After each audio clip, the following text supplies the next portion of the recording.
Dans cette vidéo, nous allons nous interroger sur les bonnes pratiques d'utilisation de l'IA en cadre académique. Apprentissage, enseignement, évaluation, recherche, et ce, dans le respect de ce que l'on nomme l'intégrité académique. Commençons par définir ce que recouvre cette notion. Au sein de la HESSO, l'intégrité académique désigne l'ensemble des principes éthiques et des comportements responsables attendus au sein de la communauté académique. Elle renvoie à une posture intellectuelle et morale qui vise à garantir la fiabilité, la transparence et la crédibilité de la production et de la transmission des savoirs.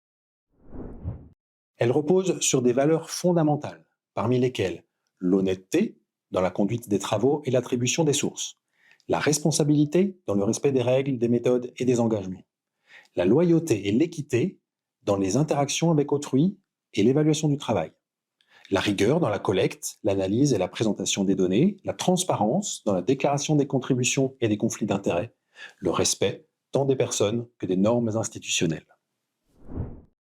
Dans le contexte académique, l'intégrité ne se limite pas à éviter la triche ou le plagiat. Elle implique une forme d'exemplarité intellectuelle, une capacité à reconnaître ses limites, à créditer les idées d'autrui, à dialoguer de manière critique mais respectueuse. C'est un fondement essentiel de la confiance entre les membres de la communauté scientifique et de la reconnaissance sociale des diplômes, des publications et des institutions. Le non-respect de ces principes peut être qualifié de fraude. Les sanctions varient selon la gravité des manquements. Non-attribution de crédit, annulation d'un diplôme, avertissement disciplinaire, exclusion, voire poursuite judiciaire dans les cas les plus graves. 3 formes principales de fraude sont généralement identifiées. Premièrement, le plagiat, qui concerne le fait de ne pas citer convenablement les sources utilisées dans un travail. La notion peut d'ailleurs s'étendre à l'autoplagiat, soit la réutilisation non signalée de ses propres écrits, ou encore la traduction d'un travail déjà publié sans mention de la version originale. Le ghostwriting, ou recours à un tiers caché, consiste à faire rédiger tout ou partie d'un travail par une autre personne ou un outil d'IA sans le déclarer. Enfin, la tricherie englobe l'usage de moyens non autorisés pour accomplir un travail académique. Les outils d'IA générative, comme les chatbots, peuvent aisément s'inscrire dans cette dernière catégorie selon la manière dont ils sont employés. Une étude recensée dans la publication affichée ici s'est intéressée aux causes principales du plagiat chez les étudiantes et étudiants. Leurs motivations sont diverses, souvent compréhensibles, et ne relèvent pas toujours d'une intention malveillante. Parmi elles, le manque de temps, la banalisation de la pratique, tout le monde le fait, la perception d'un faible risque, ou encore la méconnaissance des règles. S'ajoutent des difficultés liées à la charge de travail, à la maîtrise de la langue, ou à la volonté de compenser un sentiment d'insuffisance ou de panique face aux échéances. Toutes ces difficultés peuvent bien sûr être prises en compte, mais elles doivent l'être dans le cadre des valeurs de l'intégrité académique. Pourquoi d'ailleurs est-il essentiel de se préoccuper davantage de l'intégrité académique à l'ère de l'IA ? En plus des raisons évoquées précédemment, parce que l'accès facilité à une diversité de contenus et d'outils numériques multiplie les opportunités, mais aussi les risques de manquements involontaires ou inconscients. Les IA génératives sont désormais capables de produire des textes d'une qualité parfois supérieure à celle de spécialistes humains, même sur des sujets complexes.